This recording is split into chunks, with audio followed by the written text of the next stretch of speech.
législatif bi di doxee. Alors ba tey ci noonu nag la ñuy jàllee ci beneen ponk muy coowal Badara Gadiaga buñ ci dikkaatee ñun ñëpp constaté nañu ni ki démb daal dinañu koy placé sous mandat de dépôt ñu baree bari nag jàpp ne loolee bettu leen woon donc ndaxte ba ñu ko amalee ay retour de parquet gis ngeen li nga xamante ni moom moo ci daal di toppee waaye bañ ko placé également sous mandat de dépôt enquête ba mu ngay wëy ba tey ndaxte Badara Gadiaga moom nga xamante ni ki démb placé nañ ko sous mandat de dépôt parquet nag daal dinay demander magistrat instructeur ba mu daal di amalaat une délégation judiciaire boo xamante ni dafay daal di focaliser wu maanaam dafay daal di defaat yeneen i enquête ci koppar goo xamante ni nemmeeku nañu ko ci compte Badara Gadiaga Orange Money lu toll ci 9 millions de francs CFA loolee nag ñu ngi ko nemmeeku ci diggante le 4 5e mois 2025 ak diggante le 29 6e mois 2025 boobaak tey nag ñi ngi jéem a xam exactement fan la xaalis yooyu di jóge ndax ñenn la ñoo xamante ni ñoom ñoo koy financer pour muy wax wala pour muy toog di chroniquer wala tamit ay fonds la yoo xamante ni moom moo ko moomal boppam en tout cas suscité na polémique bu baree bari ban lecture ngay am ci déjà téléphone Badara Gadiaga bi nga xamante ni daal dinay wax ay wax yu am solo yu tey xel yoo xamante ni tey dina permettre justice mu gën a foncer ngir jéem a xam qui est derrière Badara Gadiaga. waaw avant may ñëw d'abord ci fond dossier bi damay wax benn de façon brève rek ci situation bi ni mu demee pour rappeler Sénégalais yi que liberté d'expression wala liberté d'opinion ne signifie pas liberté d'insulter parce que tamit dama koy wax à chaque fois le mot liberté dans sa signification n'existe pas. C'est dans sa signification mooy ku ci nekk am nga sañ-sañ def lu la neex wax lu la neex dara du la ci fekk. Le mot liberté n'existe que sa définition dans le cadre juridique booy wax liberté d'opinion mooy nga am sañ-sañ dire ce que tu as envie de dire, faire ce que tu as envie de faire en respectant les droits et règlements fondamentaux de ce pays mais en respectant les droits et règlements d'autrui. Doo wax loo xam ni da ngay xotti war ma nit parce que suñu yoon boo demee code pénal lépp loo xam ni da nga koy wax même bu fekkee dëgg la yow lu la si jublu mooy xotti war ma nit wala toroxal ko yoon da koy tere. Ça veut dire que liberté d'opinion wala la démocratie a des limites. La liberté d'opinion mooy wala la liberté d'expression mooy nga respecter d'abord les lois et les règlements de ce pays te les lois et les règlements de ce pays ñoom ñoo tere d'abord ngay toog rek waxuma sax ngay diffamation wala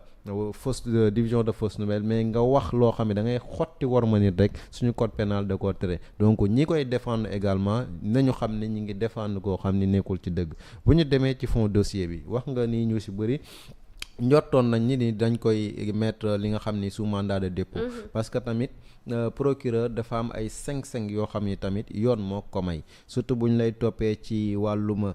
diffamation wala diffusion de fausses nouvelles surtout li nga xam ni dañ ko koy toppee encore le juge il est tenu c'est-à-dire il est dans l'obligation mu mettre li nga xam ni mooy présumé innocent bi ñu yóbbu ko ci li nga def ko li nga xam ni mooy mandat de dépôt pour téye ko en attendant téewum ndego ni en attendant tamit ñuy xuux ci dossier bi ci xuus ci dossier boobu wax nañu trouvé nañ ay transactions dama ko dikk maanaam ci wàllum xaalis à hauteur de 9 millions man damay wax ni gis nga je l'ai dit parce que Sénégal boo dee xool bi ñu toogee ci nguur gi ba léegi amul benn vrai opposant boo xam ne mi ngi ci plateau yi ñiy wax ñëpp c'est-à-dire du ñoo xam ni dañuy wax ni il se réclame homme politique il ne se réclame pas homme politique dañuy dem ci média bi di xas gouvernement bi xas nit ñi wax lu leen neex et cetera qui sont derrière eux c'est ça le problème quand aujourd'hui c'est certains soi-disant chroniqueurs toog ci télé des chroniqueurs opposants wax lu leen neex xas nit ñi ngàññ et cetera il est normal également qu'on se pose la question pourquoi ces gens-là font ça ban liggéey la ñu am lan mooy seen liggéey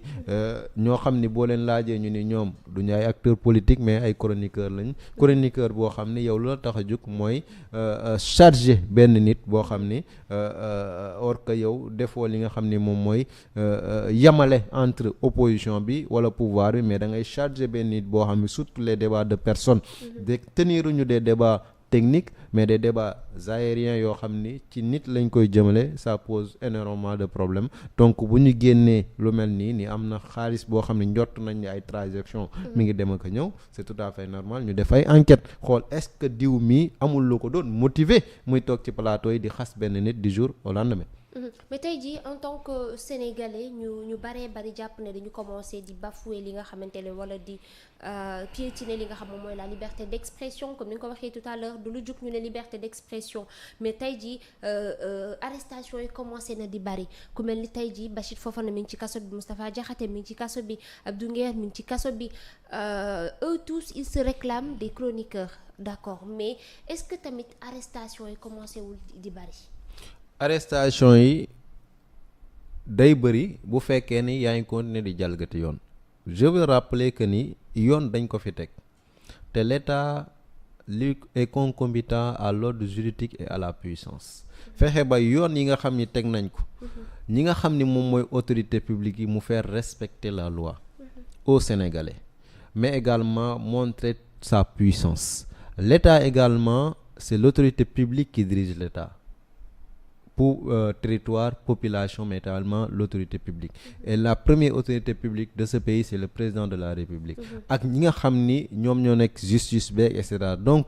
yoon également buñ ko fi tegee képp koo xam ni da nga koo jalgati dañ lay teg ci yoon ça pas dit que ni diw jàpp nañ diw jàppaat nañ kële que loolu noonu dafa war a doon loo xam ni léegi ku defati loo war a def loo war a def rek dañ lay bàyyi non non ne signifie pas ça ne signifie pas que ni jàpp nañu Fofana jàpp nañ Diakhaté jàpp nañu Gadiaga que léegi ku si nekk am nga droit def lu la neex duñ la jàppati non non wala loolu nga bëgg a wax. non. loolu mais au moins sax tolérance am mais le premier ministre gis nañ ko mu ne telle tolérance zéro. justement le premier ministre gis nañ ko à l'hémicycle mu taxaw daal di ne tolérance zéro. parce que tout simplement la tolérance a ses limites et cette tolérance a atteint ses limites aujourd'hui parce que il ne faut pas oublier que vous avez dit tout à l'heure qu'on a fait aujourd'hui 15 mois dans ce pays 15 mois de tolérance ñaata nit lañ fi jàpp woo leen yóbbuwaat la ñoo xam ni wax nañ lu ne wax nañ ko xas nañu pro saaga nañ ko ñu woo leen andi ba sénégalais yi sax toogoon nañ naan mais qu'est-ce qui se passe avec la justice excusez-moi lu tax ñu leen di woo ku nekk nga def lu la neex wax lu la neex ñu bàyyi la nga ñibbi parce que ñi fi nekk dañoo jàpp ni nañu bàyyi nañu on va faire totalement de façon différente les choses par rapport ak ñi fi nekkoon il faut que ñu am tolérance ci ñoom mais la tolérance a ses limites tey gis nañu ba tey mi ngi dégradé ku ci nekk yaa ngi def lu neex di ku ci nekk yaa ngi xaste parce que dama koy wax réew bu ci nekk éducation bokk na ci base bi plateau de télé yi on veut rappeler à tout le monde ñuy tenir des débats d'idées des débats de contradiction des débats techniques bàyyi des débats de personnes loolu amul benn sens te débat de personnes yooyu mooy yóbbu ñii ci lu ñu nekk parce que da lay dugal nga wax ci lit loo xam ni waroo ko wax ñu tuddee ko diffamation da lay dugal ci loo xam ne di nga wax loo xam ne bokkut ak li am ñu yóbbu dugal la ci li nga mooy diffusion de fausse nouvelle da ngay wax loo war a wax ñu wax la des dires yoo xam ni c'est contraire aux bonnes mœurs dina yóbbu ci loo xam ni dinañ dem ba dinañ la financer amaana ngay chargé benn nit boo xam ni ci xas la wala ci leneen leen lu foofu lu mu lay jëlee mooy kaso wala lay yóbbu. donc alors selon vous fan la koppar yooyu war a mën a jugee Badara Gadiaga bi nga xamante ni nee na fayeekuwul TFM Badara Gadiaga mi nga xamante ni gisuñu foo xam ne tey mën nañu dem ne Badara Gadiaga fii lay xëy wala fii lay gont wala fii lay liggéey présentement donc naka nga mën a jàngatee financement yooyu ban aperçu nga ci mën a am. aperçu bu ma fi am mooy bëgguma tooñ nag. mënuma wax ni fii lay jëlee xaalis li ma mën a yam mooy gis nañ ay transactions yu dem ak a ñëw waaye man Badara Gadiaga man duma ko miimal dara xam nga lu tax ku am fit dem créer faux diplôme créer ko dem di liggéey ci benn société pendant des années di générer de l'argent ñi ko def sa poche ku am fit boobu noonu kooku man pour man buñ la tuumalee ci wàllum transaction est-ce que du xaalis bii nii la ñuy xalaat ni am na ku la koy dugalal lu tax ngay charger premier ministre Ousmane Sonko kooku man vraiment mënuma ko miinal dara fii wag ma gis ni diw mi liñ koy waxal amaana amul wala xaalis bi moom moo ko moom parce que il faut rappeler que ni moom moo ni administrateur benn société la ñu laaj ko ban société mu ni du ci wax ça pose problème donc ce sont li ma wax ni ce sont des faits. damay yam ci présomption d'innocence nag parce que justice buñ la jàppee fii ak amuñu preuve ba ñu juge leen ni yaa def présomption d'innocence la mais koo xam ni daal man li ma mën a wax ku am fitu dem créer un faux diplôme dem di liggéey di yor xaalis di ko dugal sa poche pendant des années ñu la siy fay kooku man suñ ko tuumalee ci lii man mun naa ni diw mi njort ni am na fitu def ko donc foofu laa ci mën a yam di xaar affaire yi ñu xuus ci kanam tuuti. am intérêt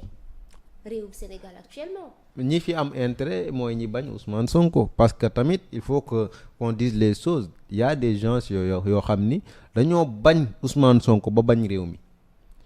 dañoo bañ Ousmane Sonko ba bañ Sénégal parce que mooy leen yóbbee ci bu ñu sañoon ñi fi toog nii di liggéey du ñu réussir vous pensez que noonu la bañ nit la yow nga bañ nit ba mu yóbbaale ci boo sañoon li ñu diglante ak sénégalais yi duñ ko réussir vous pensez que bañ nit la bañ sa réew la nit ñi dañuy fexe ba réew mi dund bi yomb dañuy fexe ba nit ñi liggéey dañuy fexe ba Sénégal développé yow nga ni kii dinaa ko xañ loolu boo ko xañee mais sa réew nga xañ vous pensez que là c'est la personne que vous détestez c'est ton pays que tu détestes et ces gens-là je dis que c'est eux l'ennemi de la nation parce que ñoo xam ni yow nous tous nous les connaissons am na ñoo xam ni bëgguñu Sénégal dem avec ce régime bu ñu sañoon tey dee yi commencé jug bu ñu sañoon tey ni Sénégal ndërmeelu ñu kontaan vous pensez que ces gens-là Ousmane Sonko moo leen yitteel mais ces gens-là ce sont l'ennemi de la nation vous pensez que c'est sérieux un pays comme le Sénégal un président buy dem Chine pour liggéey pour Sénégal ñu ne dafay dem taxawaal vous pensez que ça c'est sérieux des Sénégalais yoo xam dañuy toog naan di ñaan yàlla bu demee du gisanteeg président bi koo xam ne dafay dem pour liggéey pour sa réew vous pensez que ça c'est sérieux loolu vous pensez que loolu politique la loolu vous pensez que loolu opposition la mais ça c'est être ennemi de son pays sans pour autant que ñu xam ni province yooyu noonu Ousmane Sonko dem rek soxlawul gis président bi soxlawul gis premier ministre parce que province yooyu noonu y a des provinces là-bas yoo xam ne boo boolee 4 ba 5 pays fii Afrique ñooñu ñoo leen ëpp budget c'est-à-dire mun na dem ut li mu bëgg andi ko Sénégal sans pour autant mu gis président de la République des Sénégalais yoo xam ne ñi ngi toog di ñaan ñi fi nekk échoué vous pensez que ces gens-là Ousmane Sonko rek la ñu bañ bañuñu Ousmane Sonko mais dëkk bi lañ bañ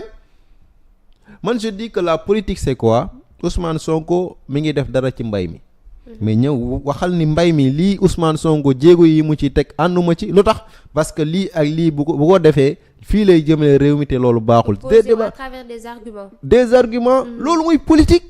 Mais non kii bu demee yàlla bu mu gis jiw kii bu demee yàlla bu ñu réussir diw mi Sénégal du baax mais ces gens-là ñooñu ce sont l'ennemi de la ñooñu waruñu leen sax may jàmm te ces gens-là la ñuy bàyyi ci plateau yi ñiy wax ba xotteeku ñu bàyyi leen ñu ñibbi mais ça c'est pas sérieux on peut pas détester un homme à ce point jusqu'à détester son pays. Madame, quelqu'un qui ñaan yàlla Ousmane Sonko ak Bassirou Diomaye Faye bañ a réussir Sénégal li ñu dig Sénégal yëpp. loolu am na ci réew mi yoo xamante ni ñoom bu ñu sañoon. mais chaque jour yaa ngi koy gis. mais c'est grave ça. Nous tous nous connaissons ces genres de personnes même chez nous on connaît ces genres de personnes même fi ñu dëkk dañu lay gis nit ñoo xam ni bëgguñu Bassirou Diomaye Faye ak Ousmane Sonko ñu réussir lu ñu dig Sénégalais mais là c'est ça sort même du cadre de ces deux personnes-là. Ça entre dans le cadre du patriotisme. Est-ce que toi tu aimes même ton pays? Parce que li ñu dig Sénégalais yëpp d'abord c'est une bonne gouvernance boo xam ni moo ñuy yóbbu si un Sénégal souverain juste et prospère. Vous dites que ces gens-là, moi je suis sénégalais, vous dites que fii nga juddoo fii nga màggee fii nga yaroo loo am fi nga ko amee sa famille fi lañ dëkk nga ne ñii duñu réussir loolu. Vous pensez que ces gens-là est-ce qu'ils sont normaux? Ce sont des gens normaux. mais yéen exactement opposition Sénégal ne ngeen amul opposition boo xamante ni bu radical la wala opposition boo xamante ni tey mën ngeen ko considérer comme opposition ci homme politique yi ngeen di gis parfois li ñuy gis ci plateau yi moom mooy les chroniqueurs lan moo nekk seen diggante ak opposition bi ba tax ngeen jàpp ne Sénégal amul opposition alors que réew sans opposition mënu nekk yéen da ngeen a opposé wu ba jot réew mi est-ce que ñeneen waruñu mën a opposé wu pour am les mêmes ambitions que vous. Sànq wax nga opposition radicale. Opposition radicale mooy lan. ci yéen la jóge. Opposition radicale mooy lan. ci yéen la jóge. mais mooy lan. opposition radicale. lan mooy opposition nan ngeen radicale meloon xoolal yéen nan ngeen meloon. lan mooy opposition radicale. non définitivement. xam nga yéen la nan ngeen meloon boo waxee définir yéen nan ngeen meloon. par rapport xam nga à l'opposition xam et nga autres. xam nga lan mooy opposition radicale. mooy système bii ñi fi teg. moo jëmee réew mi ci guuta bii. système bii ñi fi teg moo tax xale yi mënuñu jàng bu normal système bii ñu fi teg moo tax éducation bi baaxul moo tax nit ñi mënuñu liggéey système bi ñu teg moo tax moo ñu jëmee ci secteur primaire bi baaxul secteur secondaire baaxul mbay mi dara demul dañ koy changer de changement systémique je suis radical là-dessus loolu mooy opposition radicale. mais vous étiez cette opposition. comment yéen noonu ngeen meloon. voilà noonu la ñu meloon et c'est ça une opposition radicale c'est différent d'une opposition boo xam ni dañ naan non di sur les débats de personnes wala di ñaan diw mi du réussir et cetera il faut poser le débat il faut oser poser le débat c'est quoi diw nee na dañuy def nangam ci système éducatif bi buñ ko defee lii lay jur loolu ànduma ci nañ def nangam ak nangam c'est ça être radical sur les actes que mène le gouvernement être radical sur des faits mais être radical sur une personne c'est pas normal ça c'est pas être radical c'est la haine envers quelqu'un. loolu rek ngeen mën a jàppee opposition bi. moo fi am di. mais lan moo tax yéen. lan moo fi am lan moo tax au temps de Macky Sall yéen jàppee wuñu leen loolu parce que yéen tam daan ngeen critiquer si gouvernement. je vous demande ñan ñooy opposition bi Sénégal. Amadou Ba lan la actuellement. Amadou Ba dégg nga muy wax. non ça ne veut pas dire que dégg nga muy wax mais Amadou Ba dégg nañu ko mu wax récemment rek wax na ci la justice. waaw wax na ci la justice te avant ça bi ñu ko njëkkee laaj ci affaire seen gouvernance lan la wax nañ leen bàyyi ñu liggéey. waaw donc lan ngeen bëgg. mais yow Amadou Ba mën ngeen ko génne ci opposition. waaw mais yow chronico opposant yi ngay wax di yaa ngi def transaction boo xam bokkut ak dew yow chronico opposant yi ñi fi nekk di wax ni kan ak kan nga may wax ni kii mooy opposant boo xam ni mi ngi def des discours radicaux yoo xam ni deful des débats de personnes kan ak kan la ñi nekk ci télé yi di wax yëpp. mais débat de personne bokkul ci opposition yéen lan ngeen doon. non loolu du non mosuñu opposé woo noonu ñun lu ñu yàgg opposé mooy le président de la république mi ngi teg ay actes yoo xam ni mi ngi indi corruption am na ci réew mi ngi teg actes yoo xam ni mauvaise gouvernance ci wàllum finance publique am na fi am na xaalis yoo xam sàcc nañ ko rapport Cour des comptes génne na firnde la ñu wax. comment vous pouvez